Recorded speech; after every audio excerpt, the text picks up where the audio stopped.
Fort Fun Friday Facts, better known as... Yeah, we changed it around. That was great. Mixing it up. Mark and Brady Aspinall, Living Colorado Elite Team with Berkshire Hathaway Colorado Real Estate. So glad you've joined us today on this beautiful Friday day. Yay! December Friday day. Yeah. So Fort Fun Friday Facts, for those of you, if you've never seen us, a little bit about history, facts, events of Fort Collins, Northern Colorado, or for desperate, all of Colorado. Something with real estate relation, news, stories, tips, tricks, whatever it may be, and odd news from across the world. Which is fantastic. Phenomenal. Flavorful? Fabulous. Flavorful is very good for this week, and you'll find out why. As all of our odd news involves food this week. So stick around. And our flavorful fact for Fort Collins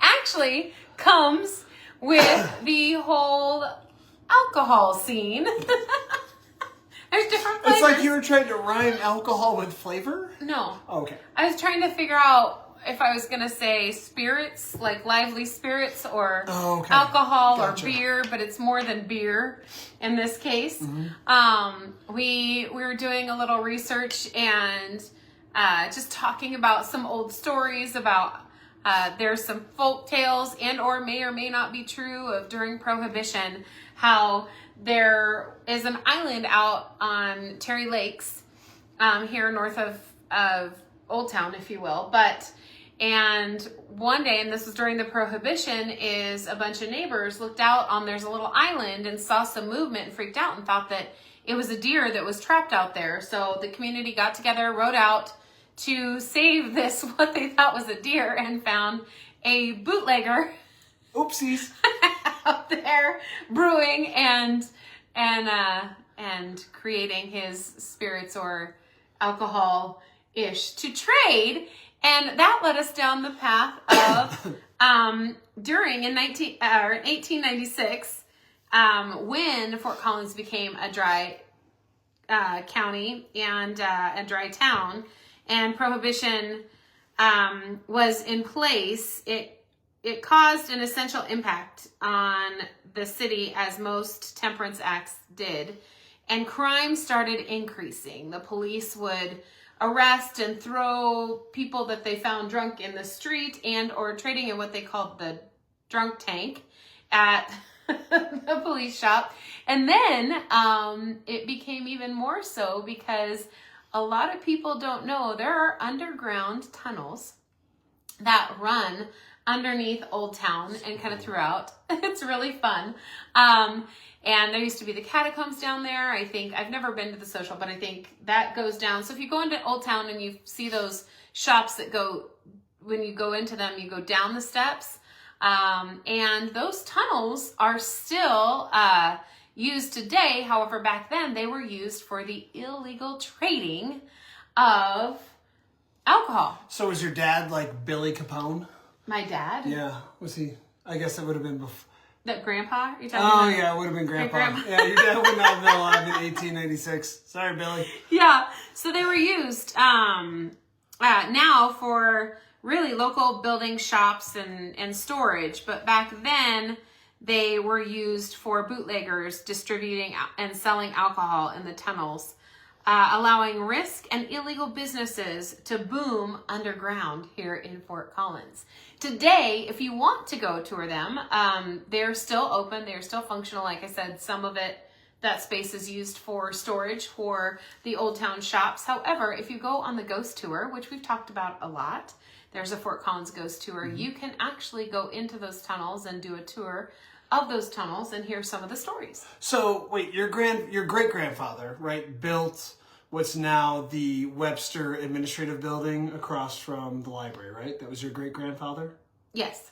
So being around that area, that time, did he put a tunnel underneath the house to go and meet up with all the other bootleggers? I don't know. That'd be awesome. That would be awesome. We could do some folk tales to find out that your family was like one of like the Colorado mobsters. Way honestly, more tame than the Italian honestly, mobsters. I wouldn't put it past Right? You my gotta do what family you gotta to do something like that, but I have no idea. My only problem with, like, I get the distillery on the island in Terry Lake, but, you know, you can't Bo and Luke Duke it out of there. You can't throw it in the back of the car and take off as fast as possible. Right. You're kind of stuck in your slow little boat. Right. So when the cops found out, like... Well, and a lot of, according to my father, hopefully I get this right, Dad, you can correct us, but my great uncle Sam's farm, during my grandfather's era, was where you could go and get a lot of libations. That area. Okay. It's kind of like over the overpass over at Vine. Vine and LeMay. Vine and LeMay. Yeah. That whole area was my, I would say, great uncle Sam's place and farm. And now, when that transferred over, yeah, there's a Webster Avenue, I believe, is what it's called, down in that area. So my main name's Webster, and yeah, that's where a lot of the partying and That doesn't trading surprise and me. yeah happened back in the day. I would love to see them reopen those tunnels, like, fully, like, and just have a speakeasy down there. Like, how cool How would cool be? would that? Well, I miss the Catacombs. The Catacombs was a fantastic restaurant, eatery down under in those tunnels, and that has since gone away. I don't remember what it's replaced with. Huh. However, I'd have to look that up. But yeah, How did I so there never is your knew? Fort Fun Friday facts. There is tunnels that run under the Old Town area of Fort Collins. Yeah, how did I never know there's a Webster Avenue and a Webster Court? That's why, and that's I mean, why it's pretty short. It's not very you know, long. but that's why they couldn't name when my grandfather sold off this land Yeah. at Timberline and Horsetooth back to Ziegler. They couldn't use another Webster Avenue or Webster Lane or Webster. They attempted, but the city rejected it because there was already a Webster Street. Yeah, I did know that because that's where we had to take my car to get the transmission taken care of. It was on Webster Avenue, and I didn't even realize. And so that was my great Uncle Sam. So my grandfather couldn't get this Very cool. over here. Now it's Horsetooth and Timberline, but they were looking at doing a Webster So Street. Timberline could have been Webster. No, I think it would have been something more like in those neighborhoods back Oh, okay. where they developed in the neighborhoods. They would have had a Webster Okay. Street, Webster Avenue, Webster Court. Well, something. now you can go get your car fixed or heating and cooling taken care of on Webster Avenue. And advanced transmission and clutch, they did a great job. They did a great job. There's a Reasonably plug. priced. Yeah, there you go. Free Awesome. free ad. Free ad. Over off Webster Avenue. All right, well, there we go. There we go. So there's your Fort Fun Friday facts. Yeah. So during the holiday season, if you want to go get libations, they don't trade down there. Yep. But there's plenty of breweries and distilleries and Yeah. still Very here cool. for Yeah, I don't think I'd quite meet the social, the standard social partaker. Like, do I look like someone that would walk into a place like Social, like the Social downstairs? Yeah. Oh, socials, like the actual. Oh, yeah. like the actual, Okay. yeah. We still need to go try it because Yeah, a lot we of should. people say it's great. Yeah, but Sure. I still can't believe there is an operating network of tunnels That's amazing. that run through the city. Fun. All right. We need to take the ghost tour as well. We've been talking about that Yeah. for 5 years. For 5 years. I mean, granted, COVID got in the way for a couple yeah, of those years. you know, but, yeah. we will. We'll get that done so we can go down in the tunnels again. Yeah. All right. Ta-da! Into the real estate news. The real. Brandy has it once again, bringing us. She found this one: the most expensive, or I should say, the wealthiest counties in Colorado. I'm pretty sure most of you can guess most of these. Yeah, and counties. one is the second wealthiest in the U.S. in the whole Bum, bum, US. bum. Bum, bum, bum. Can anybody guess? All of you, the one, hi David, that is on here. Can you guess what that county is? Do we want to? Well, I'm waiting to see if he responds. The second wealthiest. Yeah, most people Okay. watching afterwards aren't going to want to wait for us to sit here and wait for someone to maybe text you. Whatever. Interaction with our one person. How are Yeah, you no, this interaction morning? doesn't work. Okay. So the wealthiest counties, well, I should say, one of the most wealthy places in the nation, according to an analyst by Smart Asset.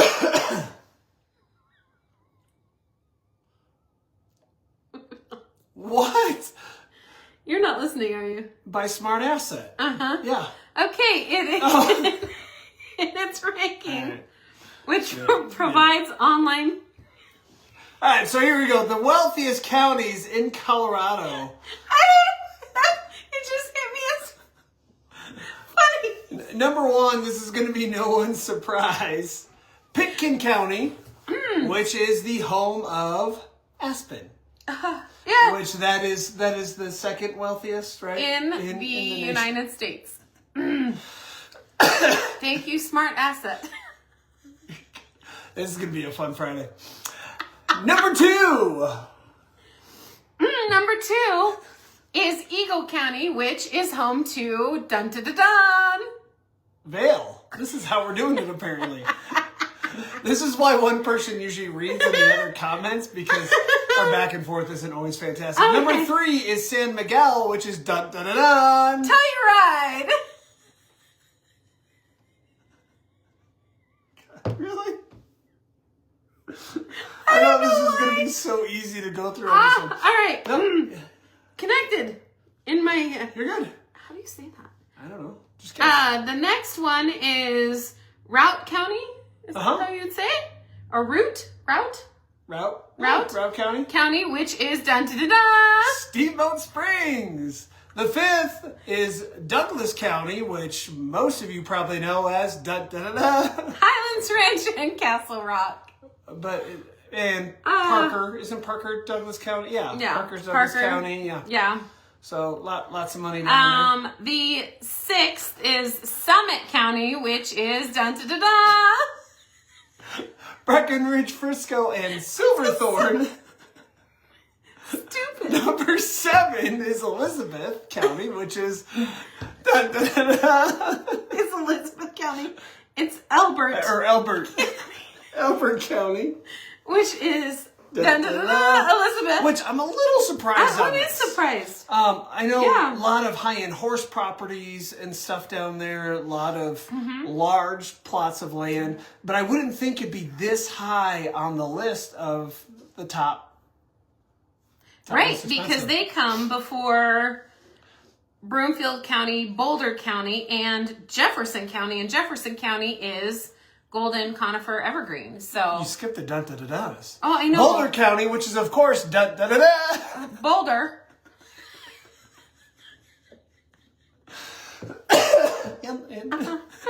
Okay.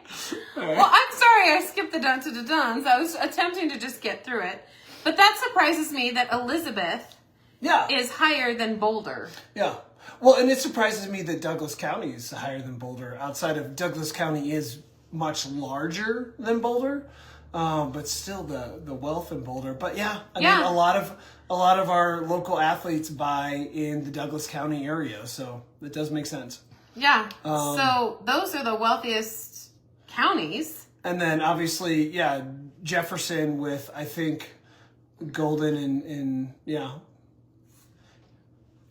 Jefferson County is interesting too because there's a big difference between the lower price points and the higher price points in Jefferson. Like there's a huge gap there. There's a big gap. But anyway. Yeah. Well, there you go. So there are your top 10 wealthiest counties in Colorado. There's really no surprise. So those of you moving to Colorado who want property in the mountains or close to the mountains, large lots for not that much money, or in the mountains.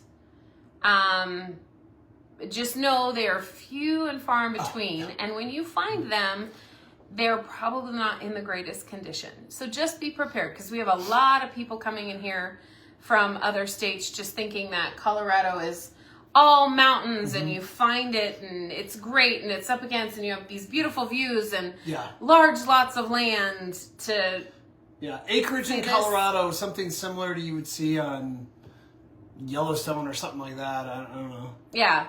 So just be aware, call us, let us know what you need so we can research what you're actually looking for, and just realize that there are counties that range in price point, but the wealthiest counties, if you will, the highest price point counties are going to be most likely in the mountain areas. Yeah. So there you go. Da da da da. On to the. Are we? So on to the odd news. It started off really plenty. What? That's okay. Go ahead. Oh no, I thought you were gonna.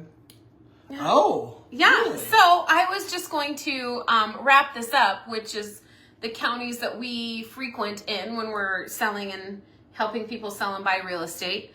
Larimer County and Weld County. Those are usually the two that we are in a lot. And Larimer County is the 20th, if you will, of the wealthiest counties. The median income here is $87,000. Seems low. It does seem low. And investments and income, houses are around $560 median home value. They went up a little this year, but they're taking in all price points, whether that is the $1 million properties to the condos, townhomes in different areas. So that is all of Larimer County. Including, all the way down Loveland, Berthoud. Yeah, Loveland, Berthoud, all of it.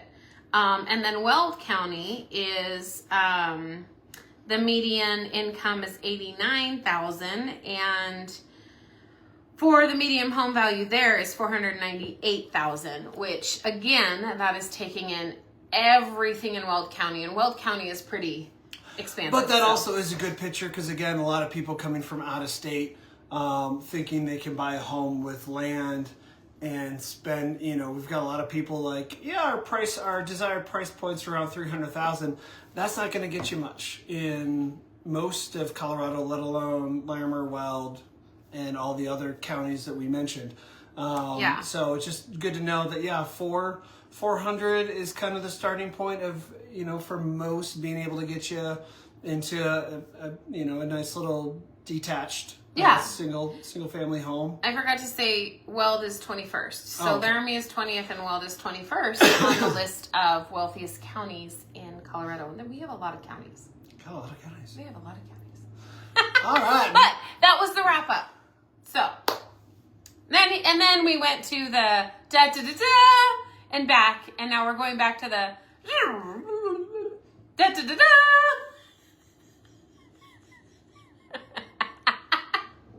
So it's Friday. No, not Someone that needs more coffee. And on to the odd news.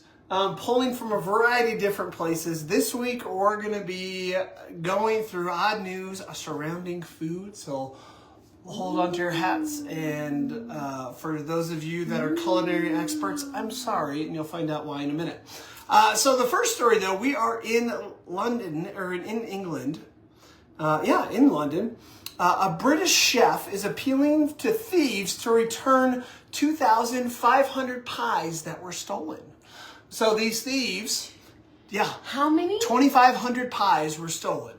That's a lot of pies. That's a lot of pies. So Tommy Banks owns a 2 Michelin-starred restaurant and pub in northern English country of Yorkshire, and said a member of the staff discovered that a van was missing. So these thieves stole the pies, I think without meaning to steal the pies. They were just trying to steal the van.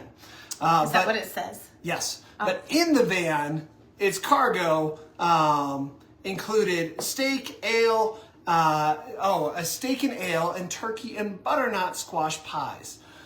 All right. First of all, you Londoners, you Brits. I mean, we watched the Great American British Bake Off, so I'm basically an expert when it comes Great American British. Oh, great! Bake- See, I even changed it. Great American British Bake Off is what it should be called. The Great British Bake Off. So I'm basically an expert in all things culinary arts, obviously. But pies are meant for desserts, not for the savory. And I know a lot They're of you meat Brits pies. love the savory. They're meat pies.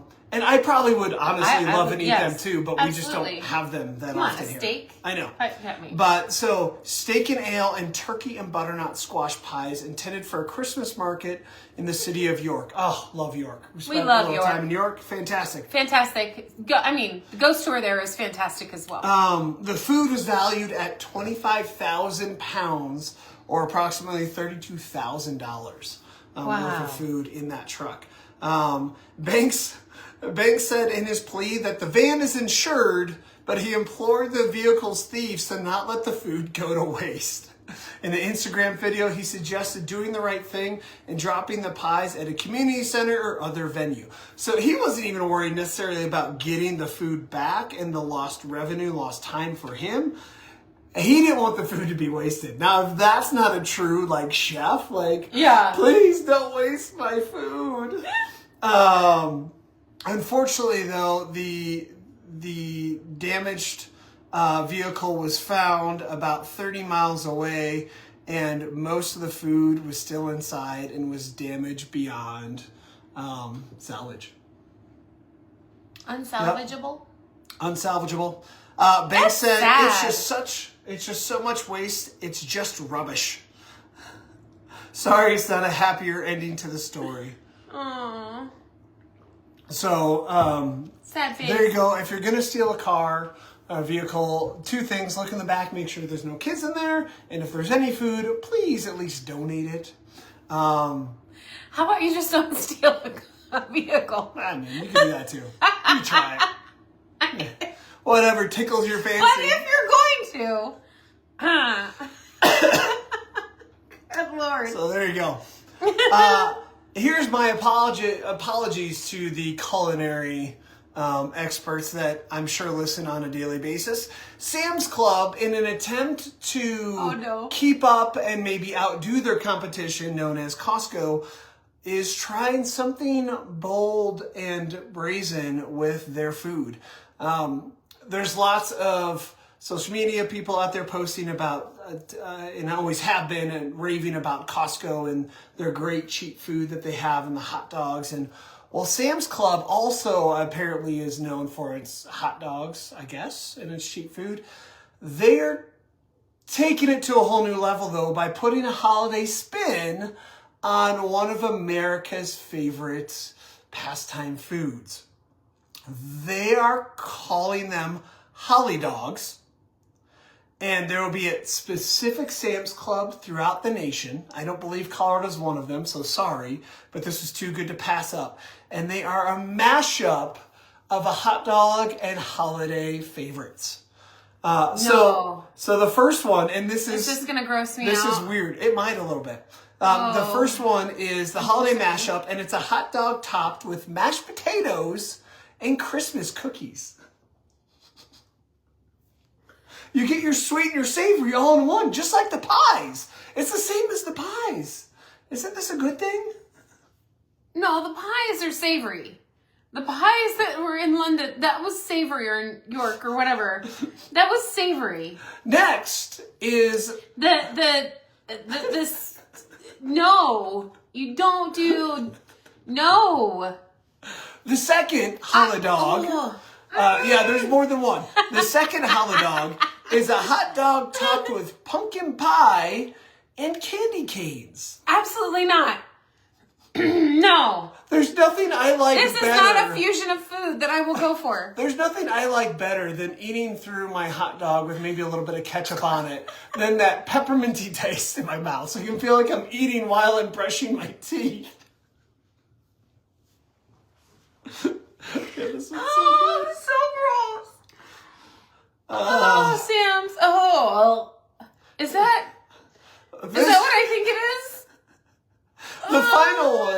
entitled Seasons Meetings.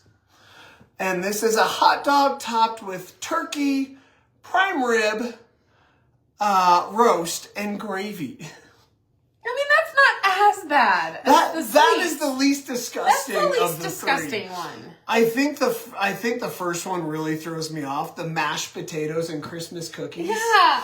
Although that peppermint taste. Here's my question: is when they were coming out with this, did they have like a panel of people who sat and ate these and said, "This is a good idea"? I think they were drunk. Well, yeah, they have to be, or something. Yeah. Because if you're going to advertise this or try, I don't know if it'll get any revenue, but I would imagine we're not the only ones talking about it. This mashups is a Mash down. This mashups is a mash down from Mark and Brandy Aspinall. Yeah, and the article continues of, yes, this is a real thing. Apparently, the Sam's Club website says, you asked for delicious holiday favorite piled on the famous Sam's Club people ask on the world famous. Oh, on the world famous Sam's Club hot dog. Or maybe you didn't, but we did it anyway. The Sam's Club website says. No. For now, Sam's Club will be selling limited quantities of hot dogs out of carts in 3 cities. Its first event will be held in New York City on December 5th. Go New York! So New York, that's today. Let us know. Oh, yesterday. Let us know if you got sick from that. I wonder if you can take it, like, not the others, but like the cookies and the mints, could you just take those off? I would imagine they're like ground up somehow to actually lay on top, because the pictures they have online are ridiculous. It's like they took a piece of literal pie, like the pumpkin pie, and put it on top, and some crumbled like a candy cane that you dropped and then put on there. There's no way you'd actually be able to physically eat that, I don't think, at least not without puking. So I imagine they had to disguise it somehow. We'll put the link on the website so you can, on the podcast site. That's gross. It's terrible. It's terrible. Oh, that's just... so gross. I have lost my appetite for the day. Looking at that. Well, now for some redemption. Yay, redemption! California restaurants have certain California restaurants have invited a priest into the restaurant to talk with the staff. So, employees of the Tangaria Garibaldi, I should have figured out how to say this before we started this. Say it again. Restaurants in Northern California. Tangaria Garibaldi might have thought their employer was helping them out when a priest showed up to offer his services for confession during the work hours. I get it. Devout Catholics, they need their time to go to confession, and it can be difficult with our busy lives and working hard to have time to confession. So this employer so nicely brought in a priest so that the workers, the employees, could do their confessions on the clock. The trick to this is that the priest wasn't a real priest, and the confessions, it wasn't for the sake of confession, but instead of not absolving their sins, but instead trying to get them to confess for sins like stealing, cheating on their time cards, or also any disgruntled feelings or behavior towards management. So literally had an undercover priest.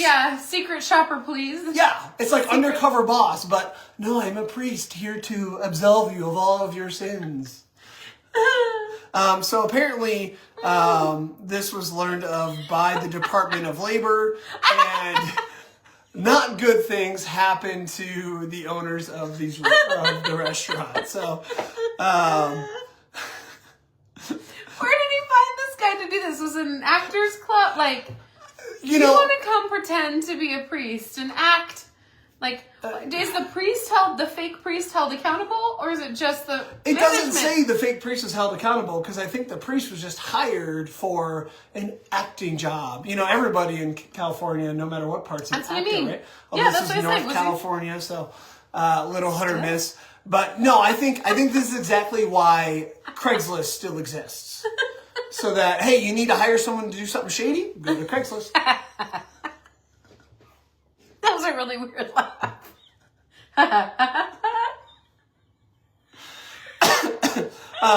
So yes, apparently this was the employer's despicable attempts to retaliate against employees who were speaking out about unfair work practices, like the management was skimming off the top of the tip pool and withholding some of the tip money from the employees, along with not paying, overtime was the other allegation, and they weren't paying overtime wages to their employees, and all of that stuff. So in the end, the court found that they needed to pay back $70,000 in back pay and $70,000 in damages to the employees of the restaurant. I can't get around. So the employer was doing it, but blaming the employees and wanted them to confess their sins. However, he was trying to dig up dirt like, on the Catholic, employees too. Only Catholics would do that with a priest. So is this like I worked in restaurants for a few years, expertise. and it's most of the other cooks back there were Hispanic, outside of myself and one other guy. So, the Hispanic culture, a lot of them were Catholic. So if Northern California is the same, I can imagine if it's a large Hispanic population in the especially the cooks and stuff like that, they could all be Catholic. Yeah. I don't know. Well, and I mean, now, I don't care if I was Catholic or not. I'm not confessing my sin to some crazy priest that walks into the restaurant as I'm working. I'm like, no, I'm trying to make a salad. Go away. And to be honest, you would though. Dress up as a priest. I would totally do it. Yeah, I would dress up as the priest. But remembering back fondly on those days, and man, I loved all the people I worked with in that restaurant was so fun. But the words coming out of their mouths to the priest that would come back for confession, they would need to go to confession again. Yeah. I can't imagine actually any of them actually doing that, even though they were Catholic, doing the confessional at work. Oh. I mean, there's so many comments. I just, against this management, that I will digress with all the things. How bad must things have gotten in there to be like, you know what?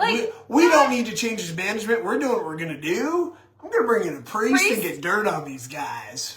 Why'd you go Southern when this is in California? My mind immediately switched to the first story of the underground alcohol sales. During is like. And you went Southern for Colorado? No, I was just thinking of your great grandfather Webster Capone bringing in. That's false news. Bringing in priests to try to get. No, the priest, just like in Robin Hood, or would be smuggling in the alcohol. It in. Well, no, and that's that. Yeah, no, I did this. This is not going the direction we should be going. Well, you know what? We started out rough this Fort Fun Friday Facts, and doggone it, we're gonna end it rough. Oh well, we were in the middle. It was rough. I guess not this. We didn't start off rough. Sorry. I was perfect in the beginning. We middled rough, and we're gonna end it rough. And I just want to point this out. Last week he got up on me for I'm very handsy today talking, and all time that's my job. Well, you're now subconscious of it. That is Fort Fun Friday Facts. Watch it. Don't. I don't care anymore. Better known as